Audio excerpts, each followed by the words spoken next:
Hello students, I am इतरत रज़ा और आज मैं आपके लिए लेकर आई हूँ topic life cycle in plants. Okay, life cycle in plants. मैंने जो अपनी फर्स्ट वीडियो की थी उसमें मैंने बायोलॉजी को डिस्क्राइब किया था और फिर मैंने कुछ लिविंग के कैरेक्टर्स बताए थे।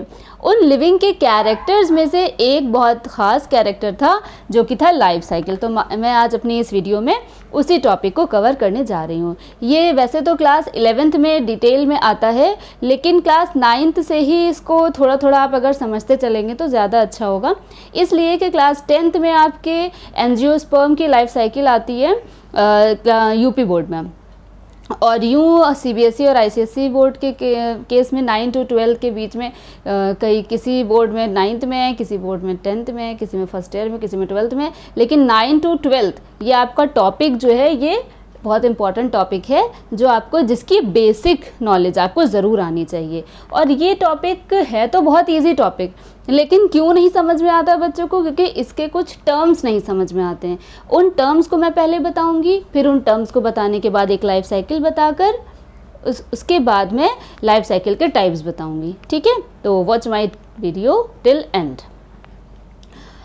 बेसिकली इसमें जो आपके लाइफ साइकिल में टर्म्स आते हैं, जैसे आता है टर्म स्पोर। क्या होता है स्पोर? क्या होता है? गैमीट, स्पोरोफाइट, गैमीटोफाइट,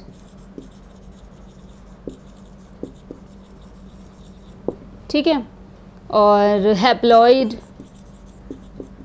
डिप्लॉइड,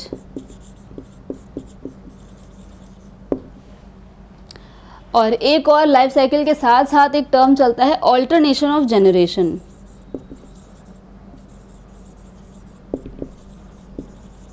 तो सबसे पहले आइए इन सभी टर्म्स के बारे में थोड़ी सी बात कर लेते हैं। स्पोर क्या है? देखिए स्टूडेंट्स, जो आपका कोई भी प्लांट होता है, उस प्लांट की जो मेन प्लांट बॉडी, जो हम बड़े बड़े से जो प्लांट्स देखते हैं, जो हम नॉर्मली जिनको कहते हैं ये पेड़ है, उसकी जो प्लांट बॉडी होती है वो क्या होती है? वो स्पोरोफिटिक होती है। स्पोरोफिटिक होने का क्या मतलब है? वो एक तो स्पोरोफाइट हमेशा डिप्लॉइड होता है, एक ये बात समझ लीजिए, और वो स्पोर का प्रोडक्शन करते हैं। स्पोरोफिटिक जो प्लांट बॉडी है आपकी, प्लांट बॉडी, उस प्लांट बॉडी का काम ही यही है टू प्रोड्यूस स्पोर। ठीक है, उसी तरह से कुछ, अब ये जो है वो हमारे जो हायर प्लांट्स आते हैं उनकी बात हो रही है, लेकिन जो हमारे लोअर प्लांट्स हैं, अब आप जो बॉटनी में पढ़ते हो क्लास 9th से आप थोड़ा अलग अलग पढ़ने लगते हो, या वैसे तो क्लास 11th में तो दो अलग बुक्स ही हो जाती हैं, बॉटनी और ज़ूलॉजी। तो बॉटनी में आप पढ़ते हो, किसकी स्टडी करते हो? प्लांट्स की करते हो। फिर प्लांट का फर्दर क्लासिफिकेशन कर दिया जाता है कि ये कुछ हमारे लोअर प्लांट्स हैं, ये हमारे हायर प्लांट्स हैं। लोअर प्लांट्स में क्या आ जाते हैं? जैसे कि आपका एल्गी। एल्गी क्या है? वो मतलब आप बहुत छोटा होता है, बहुत वो काई के जैसा, जिसको कि हम कहते हैं बहुत ग्रीन सा मॉइस्चर वाले प्लेस पर आ जाता है। तो वो बहुत छोटा है, मतलब ऐसे नग्न आँखों से, नेकेड आई से भी दिखता तो है। कुछ एल्गी नहीं भी दिखते हैं, कुछ इतने माइक्रोस्कोपिक भी हैं कुछ एल्गी। तो उन एल्गी को हम स्टडी करते हैं माइक्रोस्कोप से, उनकी भी कुछ लाइफ साइकिल है, उनकी भी एक लाइफ साइकिल, एक लाइफ प्रोसेस चल रही है। जितने भी मैंने आपको बताया था जीवधारी हैं, जितने भी लिविंग बीइंग्स हैं, वो अपने आप को इस प्रकृति में, इस नेचर में मौजूद रखने के लिए रिप्रोड्यूस करते रहते हैं। रिप्रोड्यूस मतलब अपने ही जैसे एक नए जीवन को हमेशा पैदा करते रहते हैं, यानी कि एक नया, हमेशा एक प्लांट चाहेगा कि वो एक नए प्लांट में कन्वर्ट होता रहे, मतलब उसमें से प्रोडक्शन होता रहता है न्यू वंस या यंग वंस का। तो अब उसी प्रोसेस को ही लाइफ साइकिल के थ्रू हमें समझना है। यहाँ पे हम बात करते हैं एल्गी की। एल्गी बहुत छोटा है लेकिन वो भी ये काम कर रहा है। एल्गी क्या है? स्मॉल प्लांट है, छोटा प्लांट है। फिर आती है बारी ब्रायोफाइट्स की। ब्रायोफाइट्स के बाद आपके आते हैं टेरिडोफाइट्स। फिर आते हैं आपके जिम्नोस्पर्म। जिम्नोस्पर्म्स के बाद आ जाते हैं एंजियोस्पर्म्स, जो कि आप बेसिकली प्लांट्स देखते हैं वो आपके आते हैं क्या, एंजियोस्पर्म्स में। अब एल्गी क्या है, वैसे तो मैं इन सबकी अलग अलग वीडियो भी बनाऊंगी, क्योंकि फर्स्ट ईयर में अलग अलग पूरी सबकी डिटेल है। एल्गी पर पूरा एक चैप्टर है, एल्गी के एग्जाम्पल है, उसकी पूरी लाइफ साइकिल है, फिर ब्रायो का चैप्टर है, उसकी लाइफ साइकिल, उसके examples, pterido, gymno and angio सभी का है। लेकिन क्लास 10th में एंजियोस्पर्म, क्योंकि एंजियोस्पर्म फ्लावरिंग प्लांट्स होते हैं, हम बेसिकली हमारे माइंड में एक कॉन्सेप्ट रहता है कि जिस भी मतलब ये बड़ा सा पेड़ है, इसमें फूल निकलता है, या हम उसको ज़्यादा अच्छे से समझ सकते हैं, तो छोटे लेवल पर स्टार्टिंग होती है एंजियोस्पर्म को समझाते हुए, क्योंकि वो हमें नेकेड आई से साफ सुथरे तौर पर दिखता है कि ये प्लांट है, प्लांट में क्या होते हैं भाई, फूल होते हैं, फ्लावर होते हैं, फिर हम फ्लावर का स्ट्रक्चर पढ़ते हैं, फ्लावर का स्ट्रक्चर पढ़ते पढ़ते फिर हम उसकी डिटेल पढ़ते हैं, उसमें मेल और फीमेल सेक्स ऑर्गन्स को पढ़ते हुए फिर हम उनका फर्टिलाइजेशन वगैरह पूरा पढ़ते हैं क्लास 10th में। मैं इसकी एक डिटेल वीडियो दूंगी बाद में। अभी क्या है, ये एल्गी क्या होते हैं, और भी बैक्टीरिया की आप स्टडी करते हैं बॉटनी में, बैक्टीरिया की भी आप इसी में स्टडी करते हो ना, वायरस की भी स्टडी करते हैं, ये सब। लेकिन एक अलग ब्रांच माइक्रोबायोलॉजी में आ जाता है, उसमें भी आप इसके बारे में, क्योंकि ये सब क्या है, माइक्रो ऑर्गेनिजम्स हैं, ठीक है। और ये सब आप बेसिकली पढ़ रहे हो कि इसमें बॉटनी में पढ़ रहे हो, उसमें ये सारी चीज़ें आप पढ़ते हो बॉटनी में। एल्गी क्या होते हैं, एल्गी जो है वो बस फोटोसिंथेटिक हैं, इनमें फोटोसिंथेटिक पिगमेंट पाया जाता है, ये फोटोसिंथेसिस करते हैं। जितने भी प्लांट्स का क्या है डेफिनेशन, आप प्लांट्स क्यों कहते हैं ये प्लांट्स, हम तो प्लांट नहीं है, हम ग्रीन नहीं है, हमारे अंदर फोटोसिंथेटिक पिगमेंट यानी कि हमारी बॉडी में फोटोसिंथेटिक पिगमेंट की प्रेजेंस ना होने की वजह से हम क्या हैं, हम प्लांट नहीं हैं। और जितने भी ये प्लांट्स हैं ये सब ग्रीन इन कलर होते हैं due to the presence of chlorophyll. चलिए वह बात वापस अपने टॉपिक पे आ जाते हैं, मैं कहीं से कहीं जा रही हूँ। ग्रीन प्लांट्स हैं, ये क्लोरोफिल की वजह से ग्रीन है, और इन सब की एक अपनी लाइफ साइकिल, एक अपना लाइफ का पैटर्न है, जिसके थ्रू ये अपने आप को जीवन में अपने आप को इस नेचर में रहते हैं बखूबी। तो ब्रायोफाइट्स क्या हैं, टेरिडोफाइट्स क्या हैं, जिम्नोस्पर्म क्या है, एंजियोस्पर्म क्या है, इसकी मैं डिटेल में बाद में बात करूँगी।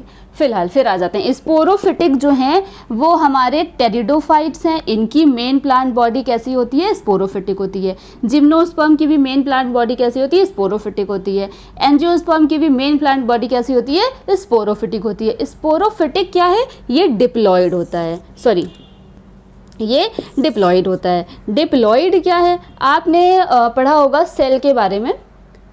सेल में क्या होता है, सेल के अंदर होता है न्यूक्लियस। मैं एक छोटा सा डायग्राम ऐसे ही ड्रॉ कर देती हूँ।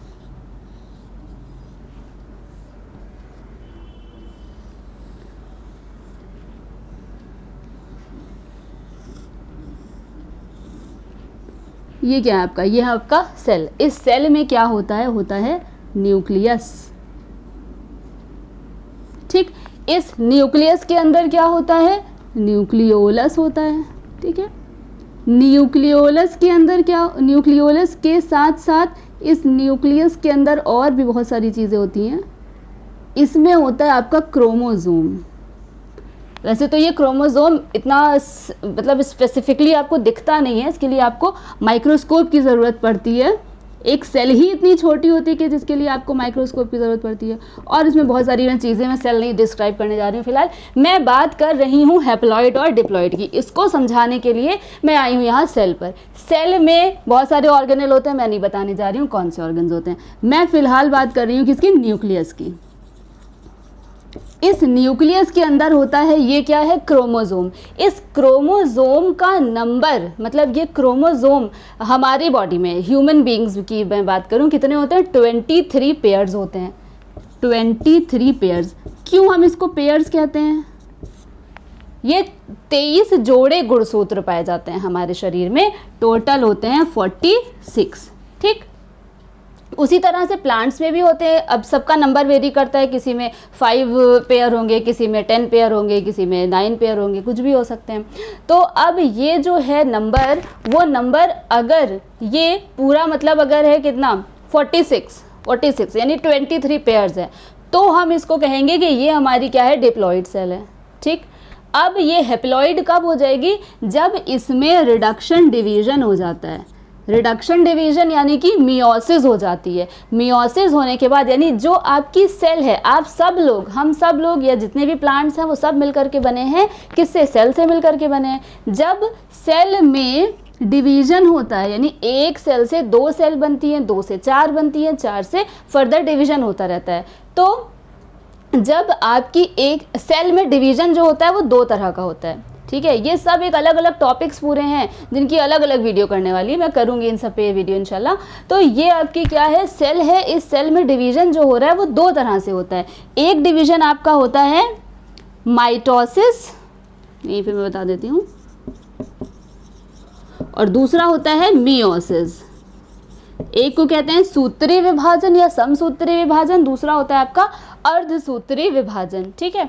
तो जो आपका सूत्री विभाजन होता है उसके फलस्वरूप उसके मतलब रिजल्ट के थ्रू क्या होते हैं, 2 सेल्स बनती हैं, लेकिन जो मियोसिस होता है उसमें आपकी 4 सेल्स बनती हैं। ये बात मैंने इसलिए यहाँ पर बताई है क्योंकि मैं लाइफ साइकिल में हैप्लॉइड और डिप्लॉइड पर बात कर रही हूँ, और जितना भी माइटोसिस के बाद आपकी जितनी भी सेल्स बनती हैं वो सब आपकी डिप्लॉइड ही रहती हैं, लेकिन जो मियोसिस के बाद बनती है, मियोसिस में क्रोमोसोम का नंबर आधा हो जाता है, यानी कि क्रोमोसोम का नंबर अगर वहाँ पे 23 जोड़े था, 23 पेयर्स था, तो फिर वो 23 बट के हो जाता है, बाकी सारी की सारी सेल्स में वो 23 हो जाता है। यानी कि यहाँ पे जो आपके 4 सेल्स बनेंगी उनमें 23, मैं एग्जांपल यहाँ ह्यूमन बीइंग का ले रही हूँ, प्लांट्स का नहीं ले रही हूँ, ठीक है। तो 23 प्लांट्स में अलग अलग होता है हर किसी में, ठीक है। तो अब यहाँ पे मैं बात इसलिए इसकी मैंने इसको समझाया ताकि आप हैप्लॉइड और डिप्लॉइड को समझ सकें। हैप्लॉइड में n नंबर होता है, यानी कि सिंपल n कह दे, या बुक्स में कहीं पर x भी दिया रहता है, और डिप्लॉइड में 2n या तो 2x होता है, ठीक है। इतनी बात आई होप समझ में आ गई होगी। मैं अब इसको रब करते हुए वापस से अपने टॉपिक लाइफ साइकिल पे आ जाती हूँ। चलिए, अब लाइफ साइकिल में ये हैप्लॉइड और डिप्लॉइड समझ में आ गया होगा, स्पोरोफाइट समझ में आ गया। गेमिटोफाइट क्या है, ये आपकी हैप्लॉइड होती है, और मतलब मेन प्लांट बॉडी जो होगी वो हैप्लॉइड होगी गेमिटोफाइट के केस में। स्पोरोफाइट के केस में जो आपकी मेन प्लांट बॉडी होगी वो डिप्लॉइड होगी। गैमीट क्या प्रोड्यूस करते हैं, गेमिटोफाइट जो है वो गैमीट प्रोड्यूस करते हैं, और जो आपका स्पोरोफाइट है वो आपका स्पोर प्रोड्यूस करते हैं। स्पोर्स जो होते हैं वो 2n होते हैं, यानी कि अब जो जब तक इसमें रिडक्शनल डिवीजन नहीं होगा, जब तक इसमें मियोसिस नहीं होगी, तब तक इनका नंबर जो क्रोमोसोम का होगा वो 2n ही होगा। और यहाँ पे गैमीटोफाइट के केस में जब गैमीटोफाइट तो n हमारा है ही, ये तब 2n होगा जब ये फर्टिलाइज करने के बाद में स्पोरोफिटिक स्टेज में आ जाएगा, ठीक है। चलिए, अब लाइफ साइकिल को थोड़ा समझ लेते हैं। एक अभी पॉइंट रह गया है जो क्या है, alternation of generation. Life cycle समझते समझते इसको भी मैं समझा दूंगी। ऑल्टरनेशन ऑफ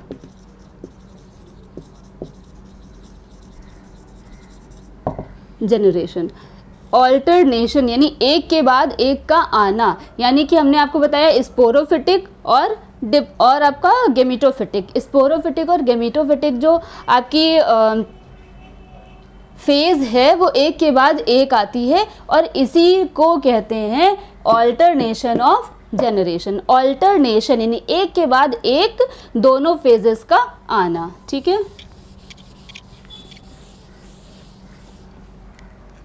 अब आ जाते हैं लाइफ साइकिल पर।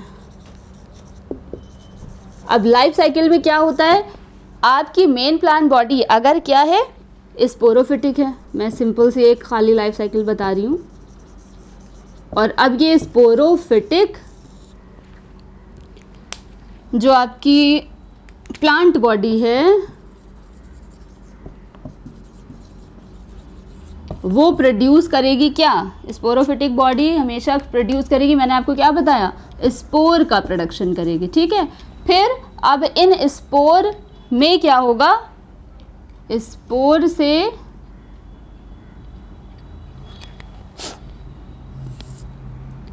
चलिए अभी मैं इसको रुकती हूँ यहाँ पे। एक मैंने बताया क्या है, स्पोरोफिटिक, ताकि आपको बात वाज़ेह हो जाए, समझ में आ जाए। ये आपकी क्या है, स्पोरोफिटिक एक प्लांट बॉडी है। दूसरा मैंने आपको क्या बताया था, गेमिटोफिटिक है।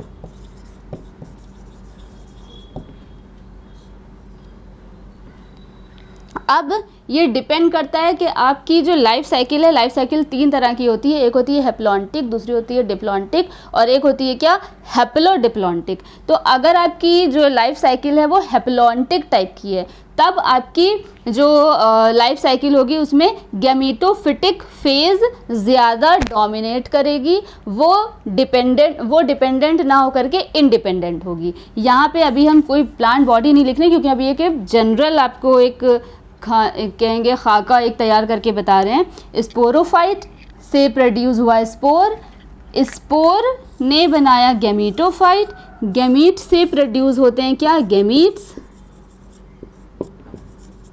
और जो स्पोरोफाइट से स्पोर प्रोड्यूस होते हैं वो होते हैं रिडक्शनल डिवीजन के through.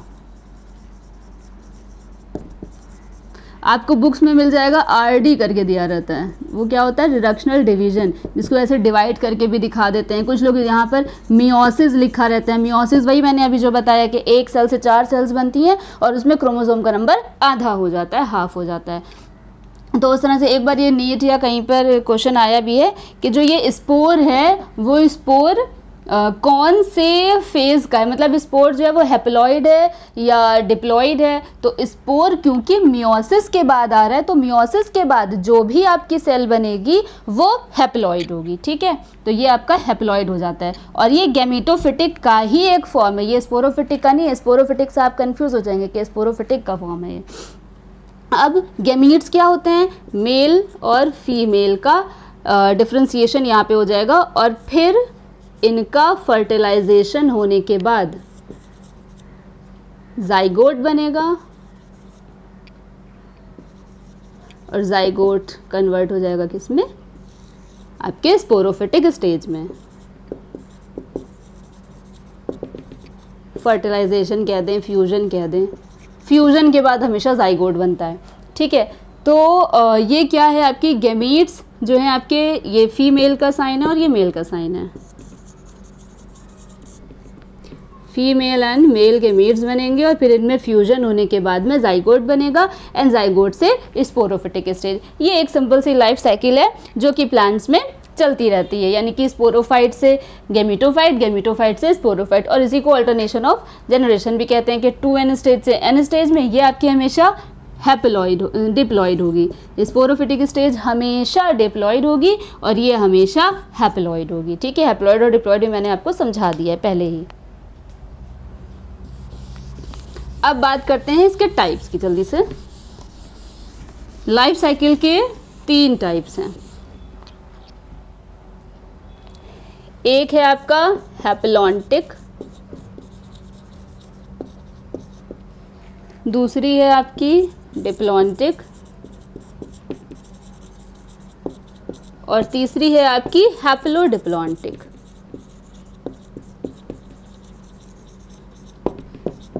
Life cycle and life cycle, ठीक। तो अब हैप्लॉन्टिक, हैप्लो वर्ड मतलब n, मतलब गैमीटोफाइट। हैप्लॉन्टिक मतलब n मतलब गैमीटोफाइट। एकदम दिमाग में ये चीज़ एकदम लिख लीजिए कि जहाँ भी हैप्लॉइड वर्ड आ जाएगा वहाँ पे n है, क्रोमोसोम का नंबर वहाँ पे आधा हो चुका है और वो गैमीटोफाइट स्टेज की ही बात हो रही है वहाँ पे। और अगर डिप्लॉन्टिक आ गया it means number of chromosome double है वहाँ पे और वहाँ पे आपकी बात हो रही है स्पोरोफाइट की, ठीक है। तो अगर हैप्लॉन्टिक लाइफ साइकिल है यानी यहाँ पे जो मेन प्लांट बॉडी है, जो ज़्यादातर अपना टाइम है, वो ज़्यादातर अपना लाइफ स्पैन का जो टाइम है वो हैप्लॉइड यानी कि गैमीटोफिटिक है उसकी मेन प्लांट बॉडी, और थोड़े समय के लिए ही, सिर्फ थोड़े से टाइम के लिए ही डिप्लॉइड यानी कि स्पोरोफाइट में वो कन्वर्ट हो रहा है। हो सकता है सिर्फ एक जाइगोट के फॉर्म में ही वो हो डिप्लॉइड और फिर वो अगेन कन्वर्ट हो जाए किसमें, हैप्लॉइड में। लेकिन होना भी ज़रूरी है क्योंकि जब तक जाइगोट नहीं बनेगा तब तक उसमें वापस से, मतलब ये जो एक लाइफ साइकिल है उसका पैटर्न, ये एक तय पैटर्न है, मतलब स्पोरोफाइट से गैमीटोफाइट, गैमीटोफाइट से स्पोरोफाइट, और यही अल्टरनेशन ऑफ जनरेशन है। तो ये होना भी ज़रूरी है। तो ये भले ही हो कि कोई स्टेज थोड़ी देर के लिए, इसमें कोई स्टेज थोड़ी देर के लिए।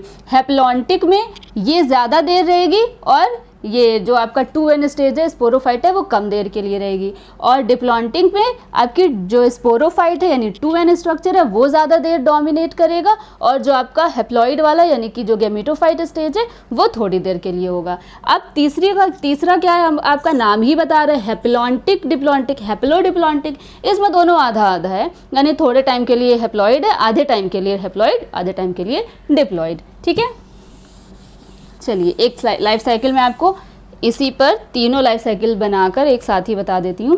फर्स्ट है आपका हेप्लॉन्टिक, इसमें मेन आपकी जो प्लांट बॉडी है वो आपकी क्या होगी, वो होगी गैमेटोफाइट, गैमेटोफिटिक फेज जो होगी वो आपकी मेन प्लांट बॉडी होगी। ठीक है, फिर ये क्या प्रोड्यूस करेगी, बताइए बच्चों, ये क्या प्रोड्यूस करेगी, ये प्रोड्यूस करेगी गैमीट्स। अब गैमीट्स का क्या हो जाएगा, यहाँ पे मेल फीमेल एंड मेल, इनका हो जाएगा फर्टिलाइजेशन, और फर्टिलाइजेशन से बन जाएगा जाइगोट। और अब ये जाइगोट बहुत थोड़े समय के लिए बन रहा है, और यही सिर्फ और सिर्फ यही यहाँ पे स्पोरोफिटिक स्टेज को रिप्रेजेंट कर रहा है, फेज। ठीक, और फिर जाइगोट से क्या बन जाएगा, स्पोर। स्पोर कैसे बनेगा, वही आपके रिडक्शनल डिवीजन से, और फिर ये आपका कन्वर्ट हो जाएगा किसमें, गैमेटोफिटिक फेज में। इसका एग्जाम्पल है वॉलवॉक्स, क्लेमाइडोमोनास, स्पाइरोगाइरा, ये सब एल्गी हैं। ठीक है, अब ये आपकी कौन सी लाइफ साइकिल थी, हैप्लॉन्टिक।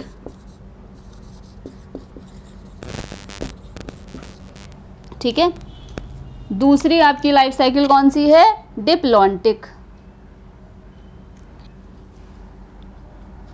डिप्लॉन्टिक लाइफ साइकिल में क्या होगा, आपकी जो स्पोरोफिटिक फेज है वो ज्यादा देर की होगी।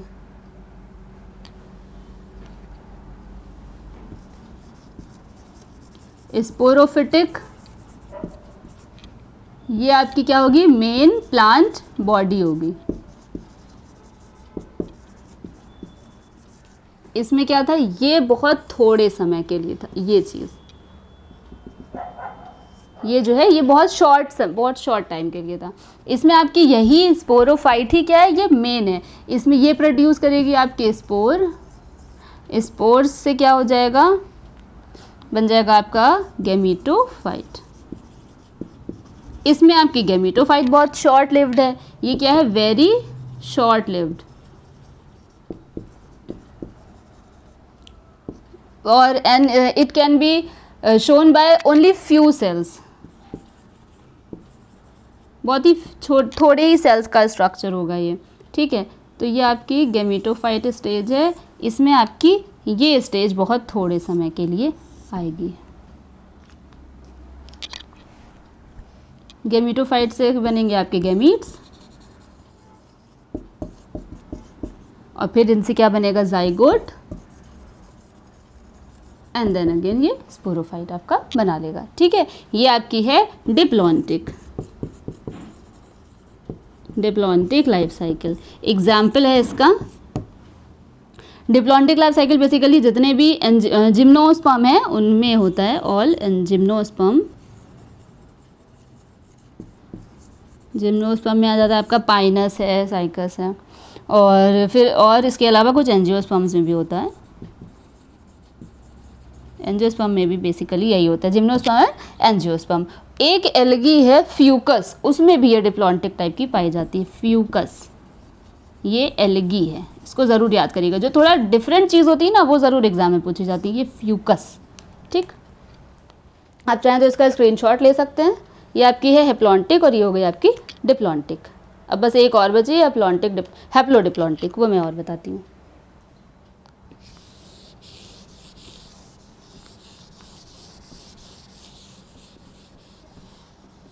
हेप्लोडिप्लॉन्टिक में क्या होगा,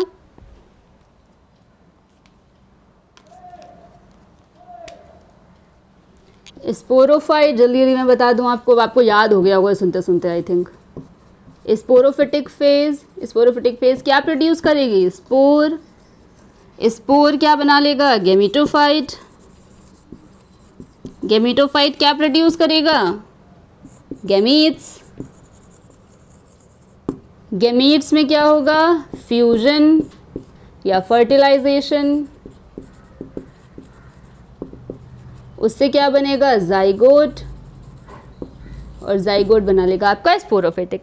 इसमें आपकी ये फेज यानी कि 2n फेज जो डिप्लॉइड है और हेप्लॉइड फेज दोनों ही आधे आधे टाइम के लिए आएंगी। ठीक है, इसके एग्जाम्पल्स क्या होते हैं? इसके एग्जाम्पल्स हैं ब्रायोफाइट्स एंड टेरिडोफाइट्स। इसीलिए मैंने स्टार्टिंग में इन सबको आपको समझा दिया था। ठीक,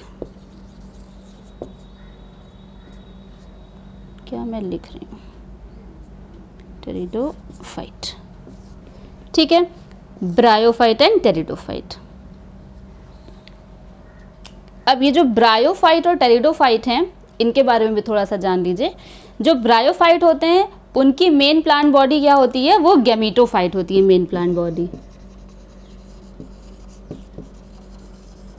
और जो टेरिडोफाइट है इनकी प्लांट बॉडी जो मेन होती है वो स्पोरोफाइट होती है। ये इंडिपेंडेंट है, इस केस में स्पोरोफाइट इंडिपेंडेंट है थोड़े टाइम के लिए। अब इसका एग्जाम्पल है ब्रायोफाइट और टेरिडोफाइट, यानी इस केस में ब्रायोफाइट के केस में स्पोरोफाइट बहुत थोड़ी देर के लिए आएगा। मतलब ये कि आएगा पूरा ही जो आपकी प्लांट बॉडी है वो इसके ऊपर डिपेंड करेगा, यानी ये आपका मेन है, ये आपका इंडिपेंडेंट है, इसके ऊपर डिपेंड करेगी स्पोरोफाइट। किस केस में? ब्रायोफाइट के केस में। और टेरिडोफाइट के केस में होगा ये आपका इंडिपेंडेंट यानी स्वतंत्र है, इसको किसी की ज़रूरत नहीं पड़ेगी, इसके ऊपर डिपेंड करेगा कौन? गैमीटोफाइट।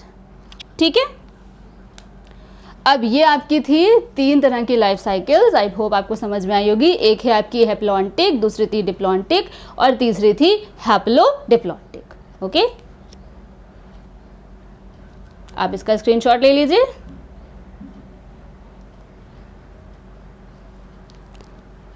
ठीक है, okay, thank you class, thank you students. आपको अगर इसमें कुछ कमेंट करना है तो आप इसको कमेंट बॉक्स में ज़रूर डालिए अपने डाउट्स को क्लियर करने के लिए। कुछ अगर आप पूछना चाहते हैं तो वो भी आप कमेंट बॉक्स में ज़रूर पूछिए। और अगर आपको वीडियो अच्छी लगी हो तो प्लीज़ इसे लाइक, शेयर एंड सब्सक्राइब करना मत भूलिए। Thank you.